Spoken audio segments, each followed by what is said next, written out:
Le damos toda la Abba Kadosh que nos permite llegar en este momento cuando estamos en Pirkei Avot, Mishnah 3. Mishnah 3, capítulo 3, Mishnah 3. Como siempre decimos, Pirkei Avot es la ética de nuestros padres, consejos en situaciones, y también se habla de algunos sabios, algunos consejos de los sabios de la Torá de Israel, que son buenos para aplicar en la vida diaria, en la vida personal de cada uno, porque a veces se presentan situaciones similares y la persona dice, ¿cómo debo actuar? También nos dejó Rabbi Yeshua muchos comentarios con respecto a esto, que es nuestro candidato, como siempre decimos. Vamos a dar una bendición para comenzar esto. Baruch atah Adonai Eloheinu melech haolam, asher kiddushanu b'mitat tzivanu al divrei Torah. Bendito eres tú, Adonai Elohim nuestro, soberano del universo, que nos has ordenado con respecto al estudio de las palabras de Torah.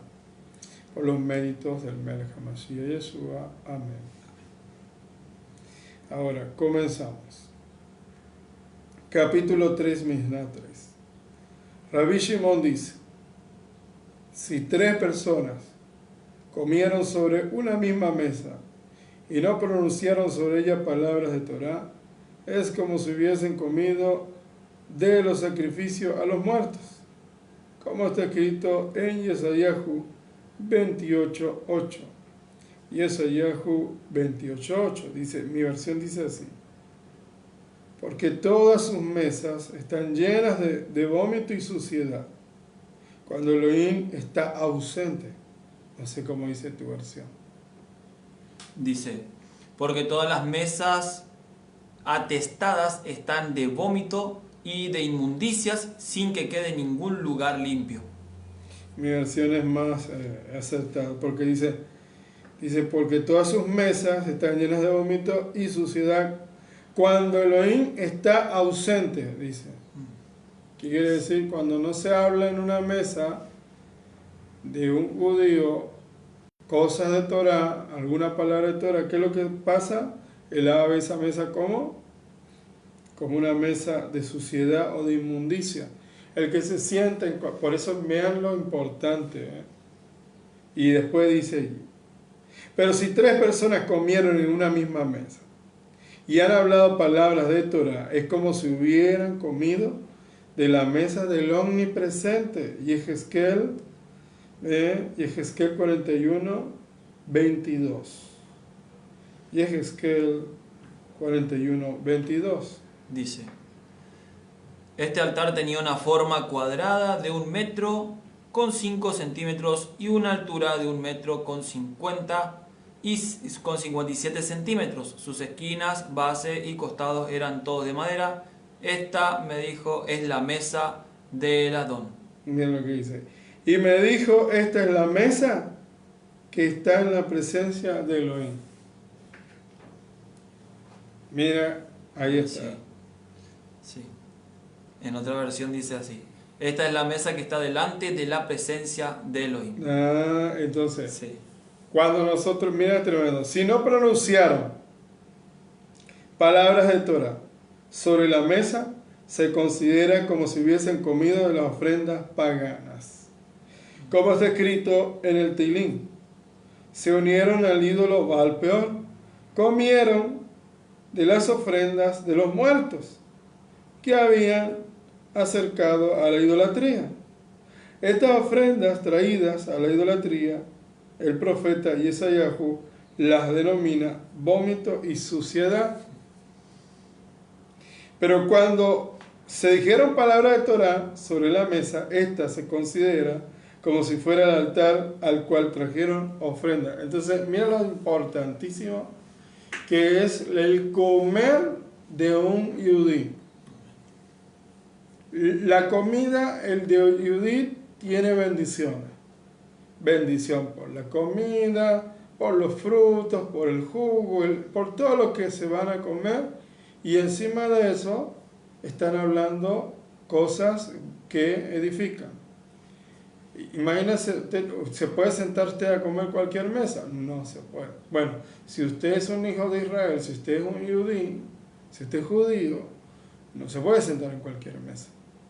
Y menos escuchar estupidez, y menos escuchar chisme, y menos hablar mal de los demás, y menos hacer la Lashon Hara, que es eso, regilut, chisme, la Lashon Hara, todas esas cosas, hablando mal o inventando cosas de los demás, o hablando cosas que no edifican, que no nombran al Creador en sus comidas, se considera como vómito y suciedad, mesa de idolatría, de sacrificio a los muertos. Entonces, por eso es que es importante que siempre se hable y se bendiga lo que hay en la mesa. Ahora, por eso dice, si hablan Torah durante la comida, se considera como si usted trae la ofrenda, cuyos comensales se comparan a los Kohanim, los ministros, que tienen el mérito de sentarse junto a la mesa de Hashem, como dice el Pasuk. Y me dijo, esta es la mesa que está en la presencia de Elohim. Por eso dice, este verso hace alusión al altar, el cual fue denominado mesa, Shulchan. De aquí aprendemos que hay una mesa que se denomina altar. ¿Y cuál es esa mesa? La mesa sobre la cual dijeron las palabras de Torah. Entonces hay un texto que dice, no se puede comer de la mesa de los demonios y de la mesa del Mashiach. Mira el tremendo eso, del rey Mashiach. Eso lo dijo el rabino Shaul, conocido como Pablo. Eso le digo, no se puede comer de la mesa de los demonios y de la mesa de Hashem. Sí, cuando lo consigan, le va a pasar. Primera de Corintios 10:21 dice, no pueden beber de la copa del Adón y la copa de los demonios, no pueden participar de la mesa del Adón y de la mesa de los demonios. Entonces, vean eso. Usted no puede participar de eso, porque dice el Teilín siempre, el Teilín número 1, que siempre recuerdo, dice que no te puedes sentar con la mesa de los lexín, la mesa de los payasos, en silla de payaso, a sentarte a burlarte de los demás, o de alguna cosa, o de reírte de groserías, o malas palabras en una mesa, porque sabes, si dice, mira, si yo me voy a sentar a comer acá y tú vas a estar hablando malas palabras o cosas desagradables, mejor me voy. Vas a hablar cosas, ven, si yo me siento contigo a comer, es para hablar Torah. Te voy a hablar cosas que te van a ayudar, hasta te puedo hablar cosas que tienen que ver con la Torah, de medicina, pero te voy a hablar cosas que salgan y se desprendan de Torah.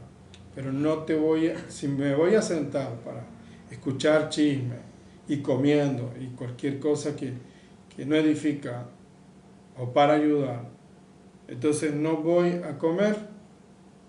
Vemos acá, como lo dijo el Shaul, el rabino Shaul, no se puede comer de la mesa de Elohim y la mesa de los demonios. Entonces, es participar, un hijo de Israel no puede participar en cualquier mesa, no puede comer en cualquier mesa, y no porque sea una persona despreciativa, sino porque está obligado a hablar Torah en donde quiera que se sienta. Por eso dice, cuando estés sentado en la mesa, eso dice el Shema, cuando estés sentado en tu casa, al levantarte, al despertar, al acostarte, al levantarte, en el camino, dice. Esto se meditarás en Torah. No sé si tiene algo más. Sí, varias versiones, lo que es el Teilín número 1 que usted nombraba, dice, por ejemplo, en una versión dice, ni en compañía de payasos se sienta, en otra dice, ni en compañía de los necios se sienta, en otra dice, ni hace causa común con los que se burlan de Hashem, y en otra versión dice, ni cultiva la amistad con los blasfemos. Ahí está. El blasfemo, con los payasos. ¿Por qué no se puede sentar con una persona así?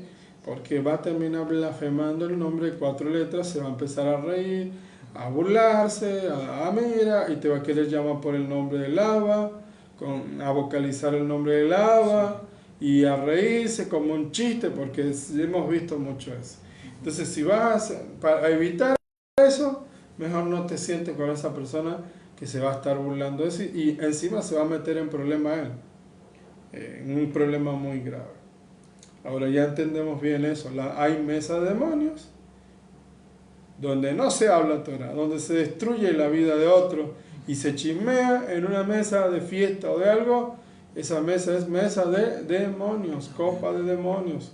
No hay nada de Torah allí. Hablar y hablar mal de los demás, o cosas malas o cosas negativas, no. ¿Qué dijeron allí? Entonces, para comprender esta Mishnah, explicó el Gaón Rabbi Yaakov Kamenetsky, de bendita memoria, las naciones del mundo sostienen que no corresponde combinar lo espiritual con lo material. Así dice la nación del mundo. Usted lo ha escuchado. En mi negocio, no. En negocios yo aparto lo que es la palabra. En mi comida aparto, ya esto acá es diferente. Estoy en la calle, ya aparto al creador de acá. Yo aparto, y entonces dice, las naciones dicen eso. Sostienen que no corresponde combinar lo espiritual con lo material, porque ciertamente la persona misma está comprendida únicamente del materialismo sin ninguna conexión con lo espiritual, y solamente cuando la persona le implora a Elohim se eleva de su origen material. Sin embargo, en realidad es justamente al revés. Los Yudim sabemos que Akadosh Baruj Hu creó el cuerpo de la persona y después insufló en él el alma viviente. Desde entonces el cuerpo y el alma se combinan hasta que es imposible diferenciar el uno del otro. Es decir, que lo material también necesita llevarse a cabo de una manera espiritual. Lo espiritual se puede conllevar también de una manera material. Impresionante, ¿no? Y esto es lo que nos viene a enseñar Rabbi Shimon en esta Mishnah, el indiscutible, que la persona necesita ocuparse de sus necesidades materiales y comer debidamente, porque de lo contrario no podría vivir. No obstante, si en el momento de la comida pronuncia palabras de Torah, entonces demuestra que lo material es solamente necesario e indispensable para lo espiritual. De esta manera se considera como si comiera en la mesa de Akadosh Baruj Hu. Entonces, siempre tiene que estar lo espiritual y lo material juntos, no separarlo, no, acá no. Cuentan sobre el Sadid Rabbi Aarón Carlín, de bendita memoria, que cierta vez se encontraba sentado con uno de sus alumnos a quien pidió una manzana. El Rab dijo una verajá y comenzó a comer. Su alumno observaba cómo el Rab comía, entonces sintió alegría en su corazón y pensó para sí mismo: al fin el Rab también es una persona como nosotros, él también tiene deseos materiales. Cuando todavía el alumno estaba pensando y analizando sus ideas, el Rab le dijo, como si fuera que estaba leyendo sus pensamientos: ¿sabe, querido alumno, que hay una gran diferencia entre tú y yo? Tú dices una verajá para comer, en cambio yo como para decir una verajá. Entonces yo como para decir una verajá y tú dices una verajá para comer. Entonces, porque él dirá, sí, es un ser humano, necesita comer. Y si se come una manzana, no. Si estás pensando que yo estoy comiendo, yo estoy bendiciendo o para comer, no. Yo como para bendecir. A propósito lo hago. No es porque quiero comer. Si consigo una manzana, algo, tengo ganas de bendecir, alaba, y hago eso. Entonces, eso tiene que quedar claro. Hay una gran diferencia entre tú y yo. Tú dices una verajá para comer, en cambio yo como para decir una verajá. Entonces, vamos a Mishnah 3, Mishnah 4, capítulo 3. Rabbi Hanina ben Jajinai dice: el que está despierto en la noche, quien camina solitario por el camino y dirige su corazón hacia cosas vanas, pone en peligro su vida. Rabenu Yonah explica el motivo por el que pone en peligro su vida, ya que son horas muy parecidas y preciadas. Son horas muy hermosas al estar tranquilo y sin nadie alrededor. En aquel momento debería pensar solamente en cosas que son anheladas por Hashem, es decir, palabras de Torah. Entonces, cuando pierde este tiempo tan valioso y dirige su corazón a cosas vanas, peca contra su propia alma, poniendo en evidencia que la Torah de Hashem no es relevante para él. Amén.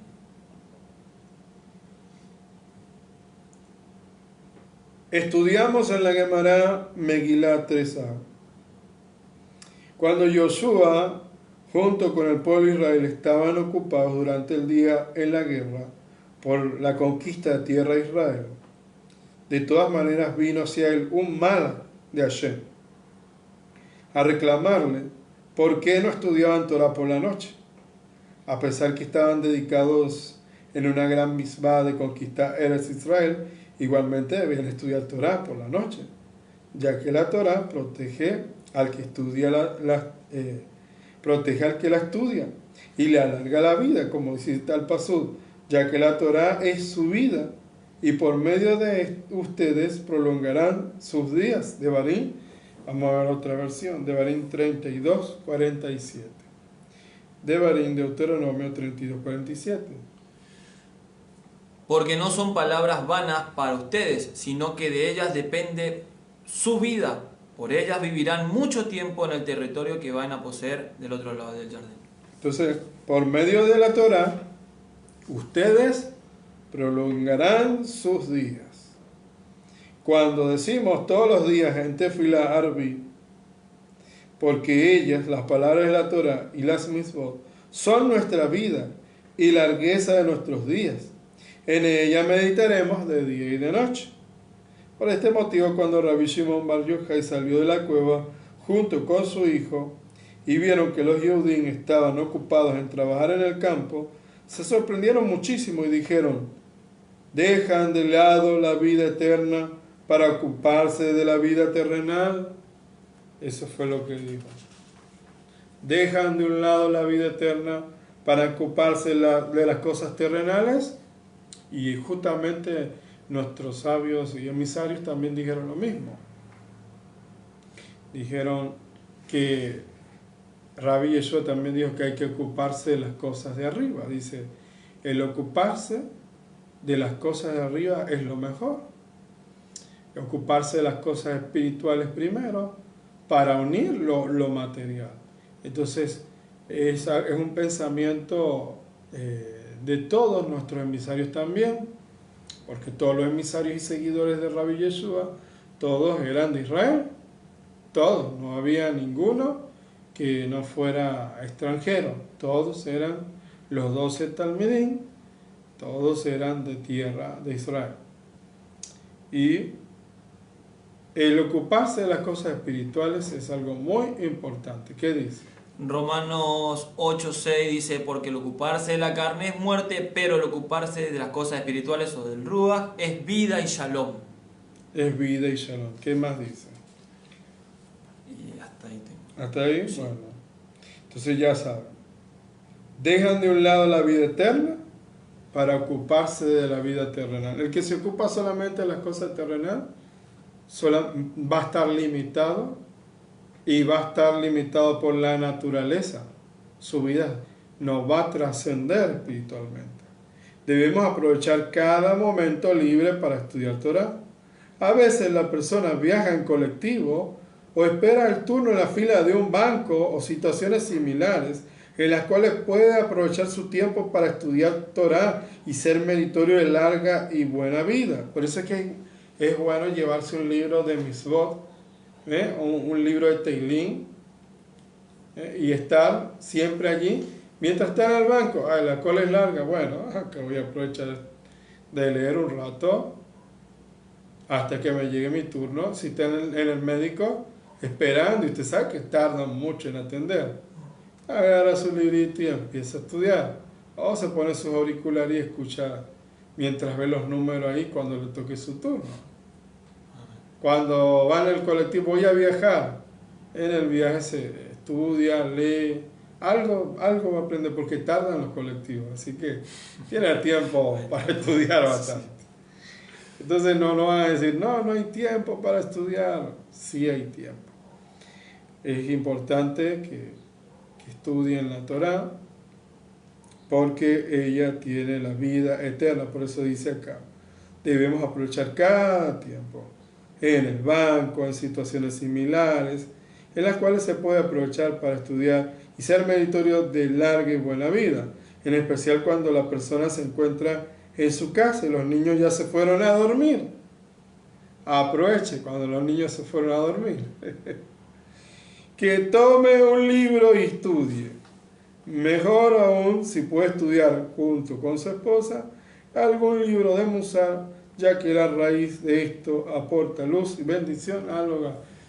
Mira, bueno, en este caso ahí, bueno, vamos a descargarla ahí, vamos a escuchar iVoox, vamos a ver YouTube, vamos a anotar un ratito, y ya se durmieron ahí los pollitos, entonces vamos a estudiar Torah. Y ahí llenan su hogar de bendición, aportan luz a su hogar.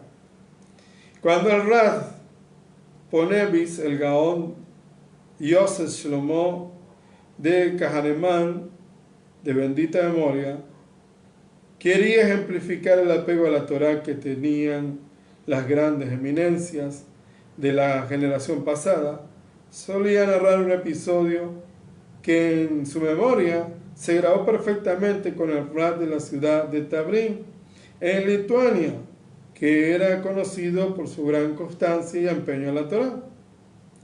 En la Primera Guerra Mundial, cuando la línea de combate no se encontraba lejos de Tabriz, los soldados rusos se percataron a altas horas de la noche de una luz que brillaba desde una de las ventanas de los residentes de la ciudad.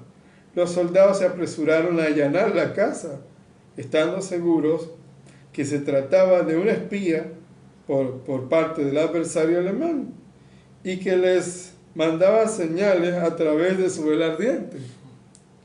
Cuando los soldados irrumpieron en la casa, encontraron allí el Rad Aarón de bendita memoria y el Rad de Tabrín, estudiando profundamente el libro del Rambam. Este hecho no los hizo cambiar su posición de que se trataban de un espía.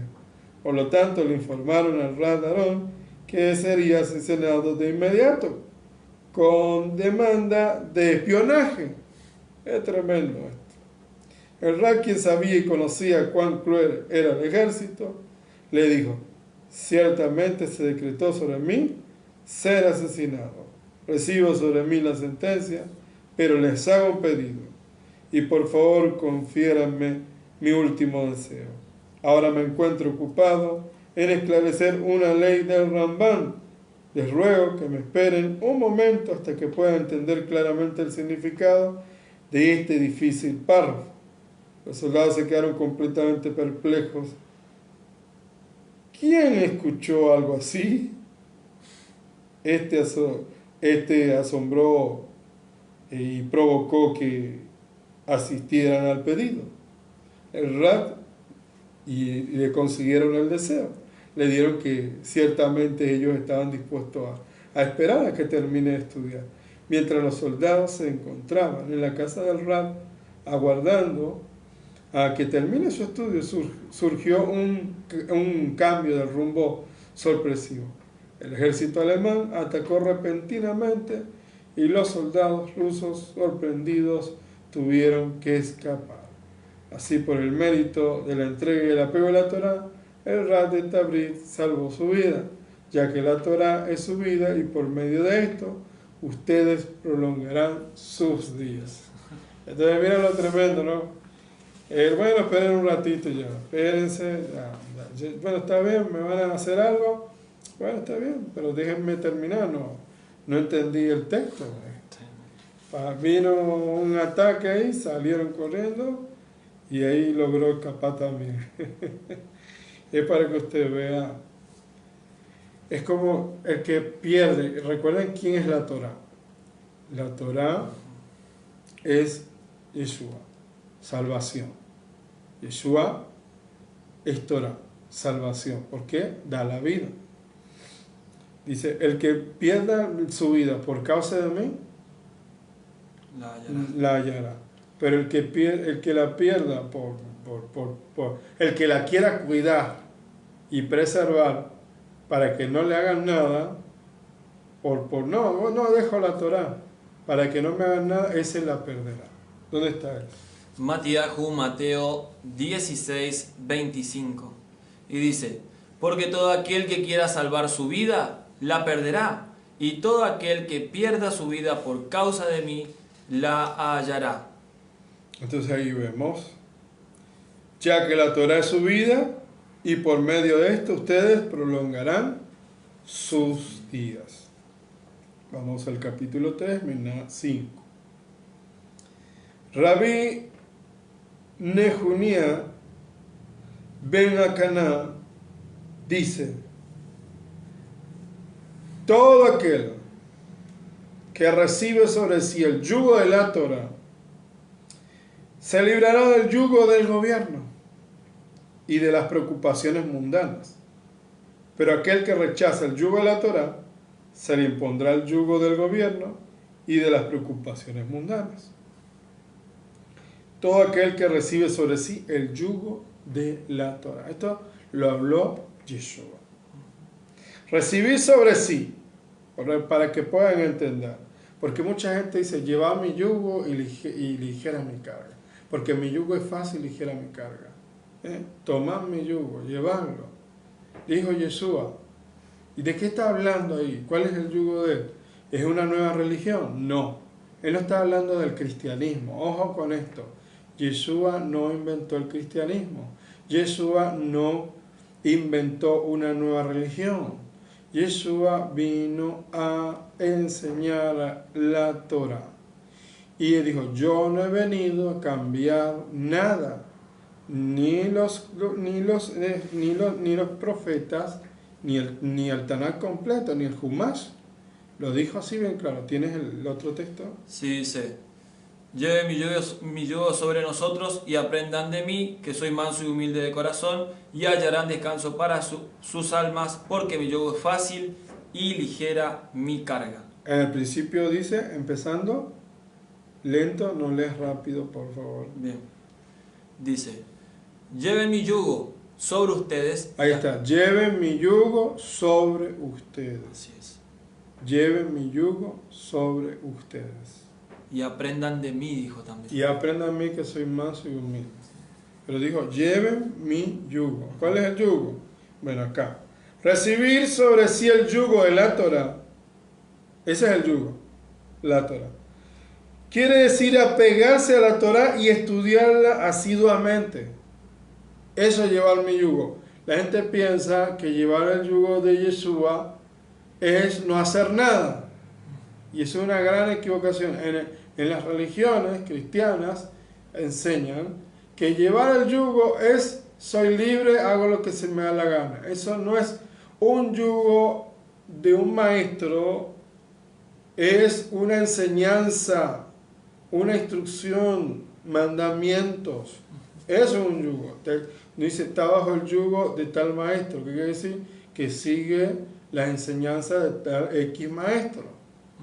¿No? Dicen, por ahí hay unos que siguen al Yanuka, hay otros que siguen a Schneerson, hay otros que están bajo el yugo de Rabbi Nachman de Breslev. Nosotros estamos bajo el yugo de Rabbi Yeshua, el Ben Yosef, Rabbi Yeshua Ben Yosef, de ese yugo. Entonces, ¿qué? Seguimos y explicamos la Torá. de la forma que Yeshua la explicaba. No estamos inventándonos otra cosa porque ese es el camino.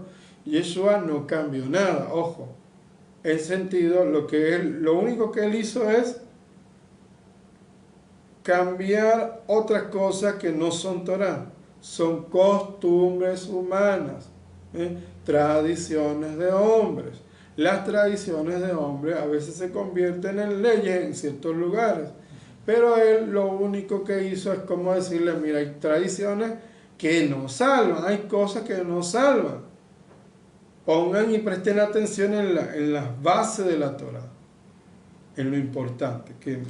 Dice en Matiajo también, Mateo 5:17, dice: no piensen que he venido a abolir la ley, traducido en la Reina Valera como ley, la Torá o los profetas, sino que no he venido a abolir, sino a cumplir con la ley, con la Torá y con los profetas. Y hay una parte también que está escrito que dice que todo aquel que es creyente en Hamashiach debe andar como él anduvo, y como él andaba, cumpliendo con la Torá y con los profetas. Entonces, recibir el yugo de la Torá es apegarse a la Torá y estudiarla asiduamente. Se librará, etc. Es decir, se eximirá de impuestos y obligaciones hacia el gobierno y no deberá esforzarse mucho para conseguir su sustento, ya que éste se aumentará por medio del yugo de la Torá que recibió sobre sí. Sin embargo, aquel que rechaza el yugo de la Torá y no desea dedicarse a ella, se le pondrá el yugo del gobierno y de las preocupaciones mundanas, porque la persona vino a este mundo para esforzarse, como está escrito en el Sefer Yod 5:7, en el libro de Yod capítulo 5 verso 7. La persona nació para esforzarse, y si no se esfuerza por la Torá, recae sobre sí el yugo del gobierno y las preocupaciones terrenales. No sé cómo dice tu versión. Dice: porque el hombre nace para trabajar y padecer, como el ave para volar, nomás dice mi versión. ¿Y qué más dice allí? No dice más nada. Por tanto, yo rogaré a Hashem y enderezaré a Elohim mi tefilá, mi oración. La persona nació para esforzarse, y si no se esfuerza por la Torá, recae sobre sí el yugo del gobierno y de las preocupaciones terrenales. En el libro de Rabbi Moshe Feinstein de bendita memoria, se cuenta que al estallar la Primera Guerra Mundial, el Rav Moshe abandonó la ciudad de Hama Ziklag y regresó a lo de su padre en Starubin. Allí estudiaron juntos y al poco tiempo el nombre del Rav Moshe se difundió como un joven destacado en la Torá en dictámenes de Alajá. Al segundo año de la guerra, el gobierno ruso decretó la ley de enrolamiento al ejército para todos los jóvenes de la edad de Rabbi Moshe. Además de los peligros que implicaban salir a la guerra, el servicio militar ruso conllevaba a transgredir por fuerza mayor ciertas mitzvot y dedicar muy poco tiempo para estudiar Torah. Rabbi Moshe y sus padres hicieron todo lo posible para evitar reclutarse al ejército, pero fue en vano. Ciertamente Rabbi Moshe se dirigió a la yeshiva de Hafetz Haim de bendita memoria a fin de recibir su verajá, y allí lo encontró estudiando en el Beit HaMidrash con su alumno más conocido, el Rav Elhanan Wasserman, de bendita memoria. Cuando Rabbi Moshe le explicó su grave situación acerca del enrolamiento al ejército, el Hafetz Haim le dijo lo siguiente, que enseña a nuestra Mishnah: todo aquel que recibe sobre sí el yugo de la Torá se librará del yugo del gobierno. Pero, ¿por qué los Jajamín utilizaron la expresión se librará? Tendría que haber usado el término no le impondrán, sino que nos quiere enseñar algo más. Una persona que sus actos son únicamente sublimes a Hashem y recibe sobre sí el yugo de la Torá, tiene el mérito de que incluso en las precipitaciones que ya se decretaron sobre él se absuelvan. Con estas palabras se despidió el Hafez Haim de Rabbi Moshe. Poco tiempo después, el gobierno ruso informó que al haber tenido éxito en el reclutamiento general del ejército, iban a eximir a todos los rabanín hasta nuevo aviso. El padre de Rabbi Moshe, Rabbi David, vio la oportunidad para exonerar a su hijo. En aquel momento, Osda, la ciudad natal de Rabbi Moshe, carecía de un rab, y por recomendación de Rabbi David, lo recibieron a Rabbi Moshe como el rab de la ciudad. De esta manera logró eximirse del ejército ruso. El que toma el yugo de la Torá, por más que haya un decreto malo en contra de él, en cualquier momento ese decreto se va a revertir. Debe tener un amor por la palabra, por eso dice, el que me ama, mi palabra guardará. El que me ama, mi palabra. El que ama mi palabra, la va a guardar, la va a poner por obra. Y entonces va a tener una protección. Esté donde esté. ¿Dónde está eso? Yohanan, Juan 14:15 dice, si me aman, guardan mis mandamientos. ¿Qué más dice? Y en el verso 21 añade también, el que tiene mis mandamientos y los guarda, ese es el que me ama, y el que me ama será amado por mi Padre, y yo le amaré y me manifestaré a él. Ahí lo vemos. En cualquier momento tiene una protección y un cuidado, una manifestación de Hashem, y cenará con él.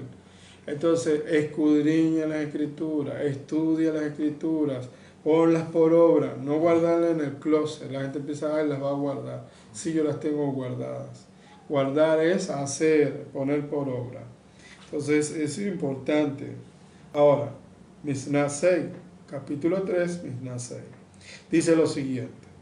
Rabbi Halaftá Mendoza, oriundo del pueblo de Hananía, dice, cuando 10 personas se reúnen y se dedican al estudio de la Torá, la presencia de Hashem mora entre ellos, como está escrito en el Teilín 82, verso 1. Teilín 82, verso 1. Dice, Elohim estaba en la reunión de los dioses, tengo mi versión. Sí, dice, Elohim está presente en la congregación de los dioses, dice unas versiones, en la congregación divina, dice otras versiones. ¿No tiene otra versión? Sí, dice, Elohim se levanta en la reunión de los jueces, en medio de los jueces juzga. Mira, es tremendo, ¿no? Ahí se ve lo que yo siempre le digo. Exacto. Elohim se reúne en la reunión de Elohim. Sí. Qué tremendo. Así es otra versión. En hebreo no lo tendrás. Entonces así te vas a dar cuenta. Es para que ustedes vean que el término Elohim no es un nombre. Elohim no es un nombre, es un atributo. Eso que quede claro. Porque la gente dice, Yeshua no es Elohim. Sí, Yeshua es un Elohim. ¿Por qué es un Elohim? Porque se le dio una autoridad. Moshe es un Elohim. Moshe es un Elohim porque se le dio una autoridad. Porque Moshe fue considerado un Elohim para Parot, un juez. Eso tiene que quedar claro, porque Elohim es un título, es una investidura que da Hashem, porque es un grupo, un buffet de juicios, porque el Abba dice y sus jueces determinan y ejecutan allí, mandan a los que van a hacer.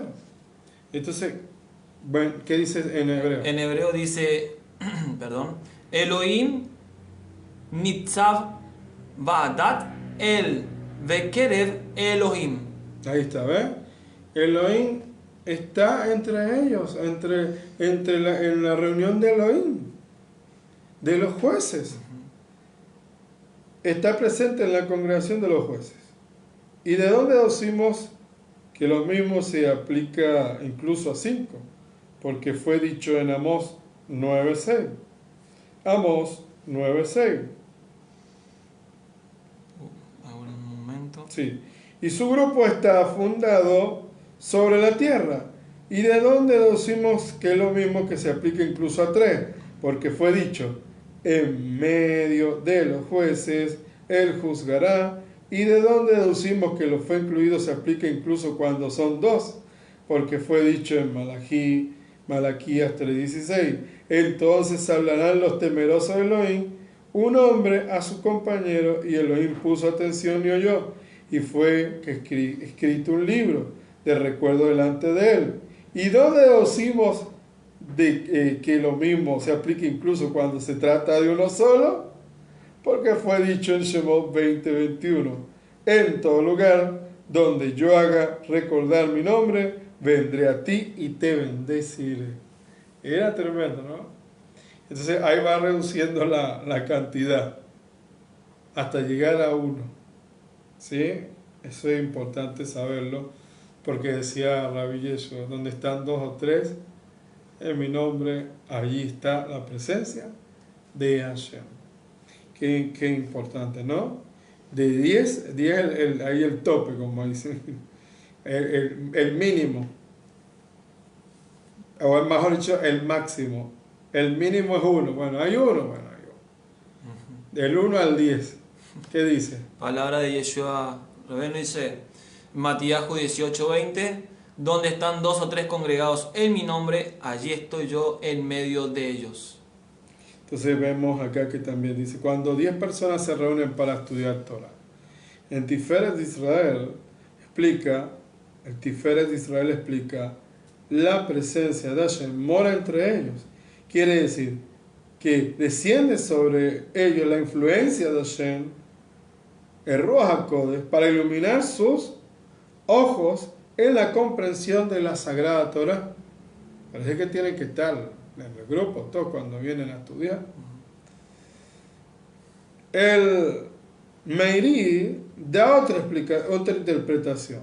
La presencia de Hashem mora entre ellos significa que a partir de las palabras de Torah que ellos estudian, alcanzan a comprender el honor de Hashem. Tendríamos que analizar esta misna, ya que a fin de al cabo, incluso a uno solo que se dedica al estudio de la Torah, la presencia de Hashem se encuentra con él. Entonces, ¿cuál es la diferencia entre 2 o más que se dedican al estudio de la Torah y uno que hace lo mismo? La Gemara en Berajot 6a responde que la diferencia radica cómo percibimos en los mismos versos citados en la Mishnah. Cuando 2 personas se reúnen y se dedican al estudio de la Torah, sus palabras son escritas en el libro de los recuerdos, como dice el Pasuk. Entonces hablarán los temerosos de Elohim a un hombre y a su compañero. Y Elohim puso atención y lo oyó. Y fue escrito un libro de recuerdo delante de él. No así cuando estudia solo. Sus palabras no le son recordadas en el libro. El motivo de esto expone el Manshad, porque cuando 2 personas se reúnen para estudiar Torah, analizan e intercambian sus opiniones. Entonces llegarán fácilmente a esclarecer su estudio a tal punto que sus palabras serán dignas de ser escritas en el libro de recuerdo delante de Hashem. Sin embargo, quien estudia solitariamente es muy posible que interprete erróneamente su estudio, y por eso no es adecuado que se le recuerde en el libro delante de Hashem, porque no todo el que estudia solo llega a una buena conclusión. Hay unos que están llenos de lava y entienden, leen y comprenden rápido, pero una persona que estudia sola y que no tiene Ruach HaKodesh va a interpretar como se le parezca y se va a torcer la escritura a su entendimiento, o lo va a mezclar con la cultura donde nació, y entonces va a ser un desastre. Entonces, por eso es que no es bueno cuando alguien no tiene ese don. También entre 3 personas que se reúnen a estudiar Torah, la presencia se encuentra entre ellos. Esto hace referencia a 3 rabaní que se sientan a esclarecer o establecer un Beit Din para juzgar y promover la shalom entre las criaturas, porque la dedicación a los juicios también se considera como si se estuviese estudiando Torah. Entonces, 10 que se reúnen para estudiar Torah en conjunto, la Shejina, la presencia de Hashem, se adelanta a ellos antes que se reúnan los 10. No así en caso de 3 o 5, donde la Shejinah dice no viene sino recién cuando ya se encuentran sentados estudiando, tratando un juicio. Y aquí aprendemos cuán preciado es el estudio de la Torah en conjunto delante de Hashem, a tal punto que Akadosh Baruj Hu mismo se adelanta en llegar para mostrar cuánto él añora que sus hijos vengan a estudiar la Torah. Así está escrito. Cuando Am Israel se reúnen para estudiar Torah, Akadosh Baruj Hu le dice a los malajim que lo acompañan: miren, miren cuán preciosos son mis hijos, que no abandonan todos sus quehaceres y se dedican a mi Torah.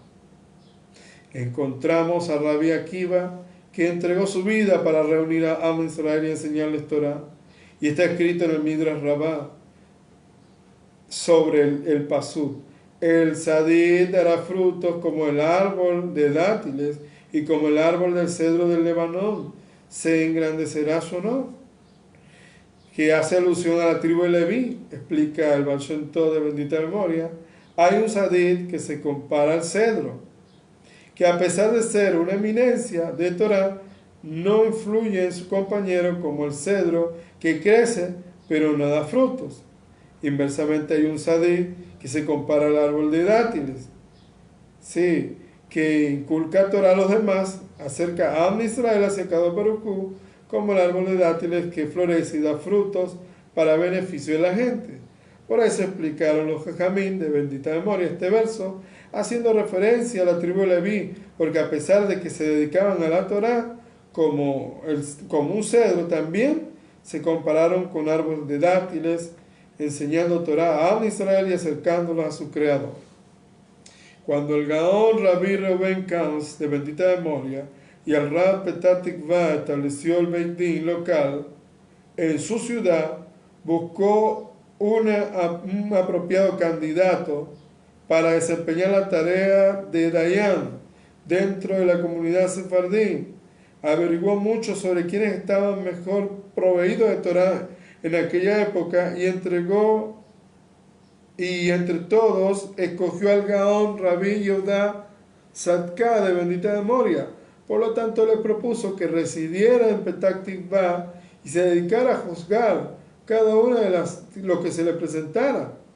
El puesto que se le ofrecía al Rab el Sadka era extremadamente importante y honorable, como así también su remuneración. Sin embargo, él contestó decididamente que no estaba dispuesto a abandonar la enseñanza de sus alumnos en la yeshiva de Porat Yosef, ya que veía que en esta tarea el objetivo de su vida. No obstante, el Rab de Petah Tikva no se dio por vencido e investigó cuánto era su salario en la yeshiva y le ofreció 5 veces más, objetando que con dichas condiciones de remuneración podría continuar dedicándose al estudio de la Torah también en el futuro, tranquilamente. Pero la viuda no se dejó convencer y, permaneciendo firme en su decisión de quedarse en Porat Yosef, el ideal de formar generaciones de Talmidei Jajamim que continúen la cadena de receptores y poseedores de la Torah se elevó y se encumbró en sus ojos por encima de todo. La dedicación a la Torah con los jóvenes alumnos es lo más preciado para mí, dijo el rabino. Entonces, él tenía una misión. Cada uno tiene una misión en la vida. La parashá que se viene, Vayeshet, esa parashá nos habla de cada uno de la tribu de Israel tenía su misión. Cada uno tiene un nombre, cada uno tiene una misión. Yo no puedo envidiarle a Reuben, Reuben no me puede envidiar a mí no me puede. Eso no tiene que existir. Entonces cada uno tiene su lugar, su misión y tiene que cumplirlo. La envidia nos lleva al odio y a querer matar a nuestros propios hermanos. La envidia nos daña y es un veneno que si no nos arrepentimos, hacemos teshuvá, podemos cometer una locura. Entonces, ¿qué vemos acá a este rabí? ¿Qué aprendemos de él? Que él sabía su misión, sabía lo que tenía que hacer en la vida y que él ya entendía su lugar en el mundo. Cada uno debe entender cuál es su misión en la tierra. ¿Para qué? Para que no pase esto de estar mirando. Cada parte del cuerpo tiene una función. Cada órgano del cuerpo tiene una función. Porque eso es lo que daña y divide al pueblo. Cuando estamos en las cosas físicas y no estudiando la Torá, no dedicados a lo que se nos ordenó, y cuando nos colocamos en las cosas materiales, vamos a empezar a envidiar, a hablar mal y a caer en este tipo de error. Entonces, no sé si tienes algo para finalizar. Sí. Sí. Dice en Jacob Santiago 3:14, dice: la envidia y los celos amargos producen celos, peleas, problemas y todo tipo de maldad. Entonces, con esto culminamos. Le damos toda Rabá a Bacados, que nos permitió llegar en este momento. Baruch atah Adonai Eloheinu melech haolam, asher bahar banu mikol hamim benatan lanu toratot, Baruch atah Adonai noten haTorah.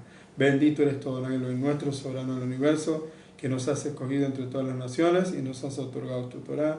Bendito eres tú, Adonai, donador de la Torah, por los méritos del Melech HaMashiach Yeshua. Amén.